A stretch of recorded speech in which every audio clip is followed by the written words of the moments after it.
Hello, dear viewer. This is Jumps in Shadows, a Windhelm dockside worker who becomes a master assassin through hard work and dedication. He doesn't need, nor does he want, to team up with the Dark Brotherhood because he is an assassin with principles and only kills people when he is absolutely sure they deserve it, or just when there is a lawful bounty on their heads. Anyway, he wouldn't like to serve the Dark Mother. He may need to get rid of the Dark Brotherhood altogether just to get the Blade of Woe and these cool gloves they have there. He takes great care of his weapons and armor, however, and eventually he will forge some superb daggers himself. What is most impressive about him is his ability to stand up and meet his enemies in open combat if there is no sneaky way around it. He is extremely swift and mobile, with the ability to teleport at short distances, leap from the shadows with the silent roll and critical charge, and immediately jump back to the shadows with a power of one specific enchantment. So, other than the Andromeda Mod, you will also need Summermyst enchantments of Skyrim, and if you care to replicate the aesthetics, the immersive armors. His unique and impressively fast-paced combat style is made possible by his Standing Stone ability, combined with the Rollback enchantment, which teleports you back to a place you stood at 4 seconds before. It happens whenever you jump with your weapons drawn.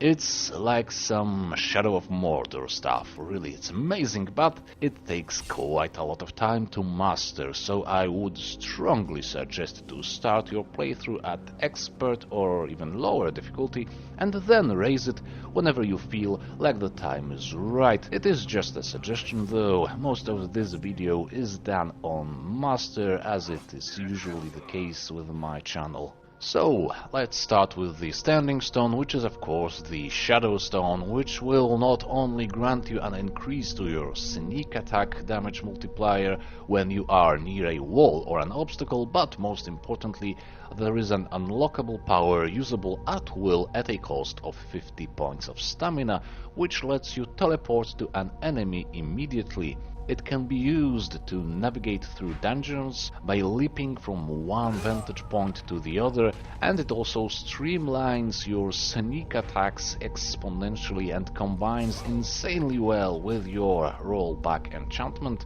With this combo you can teleport to an enemy, do a sneak kill, and then immediately jump back to your initial position to remain hidden and confuse your enemies. The attributes ratio looks like this, and as this build uses mage armor spells, you may decide to add some magicka on top of it. I find it unnecessary though, because this is a crafting build and you can just increase your magicka through enchantments. The choice of race is quite substantial for the hissed skin racial power of the Argonians, as it will help you stand your ground in open combat, which this character likes to do from time to time.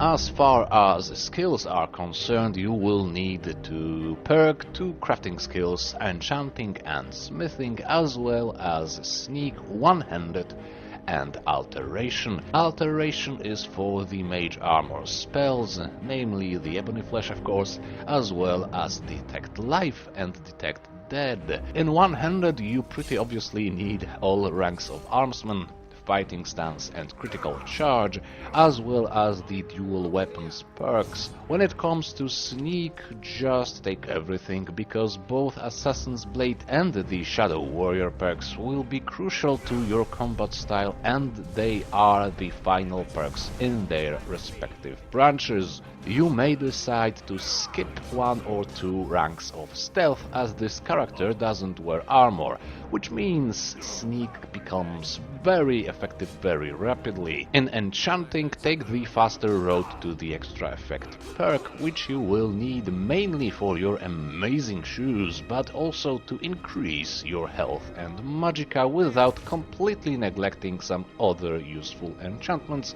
like Fortify Alteration. And finally, smithing will be used to temper your daggers, with steel smithing and arcane blacksmith being the bare minimum.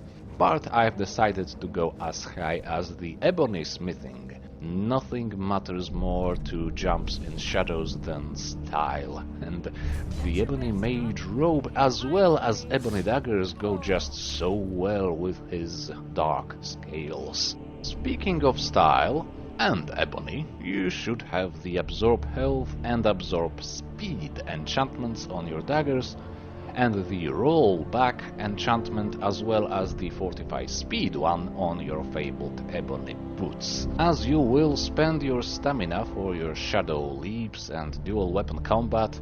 You may also decide to increase your stamina by obtaining the Locket of Sand Jube, which of course you can temper and use it as an additional piece of armor, which doesn't conflict with your mage armor perks and spells.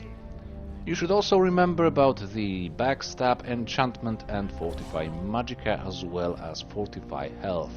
And that's how this assassin works.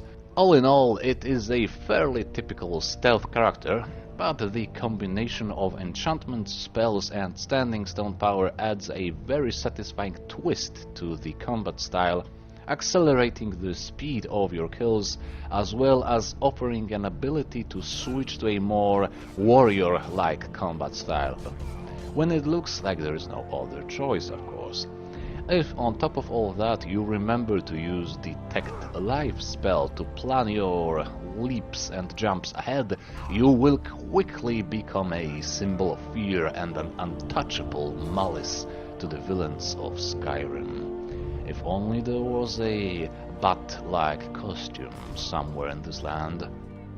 And of course, there is the roleplay thingy of becoming a master assassin through your own exploration and crafting, a self-made lizard with some personal code of conduct. Can't hide from me. So let me know if you decide to try this build for yourself. Have heaps of fun and stay tuned for more Skyrim builds. Any single comment always makes my day, so if you feel like it, leave a comment down there. We will see each other again. Bye bye.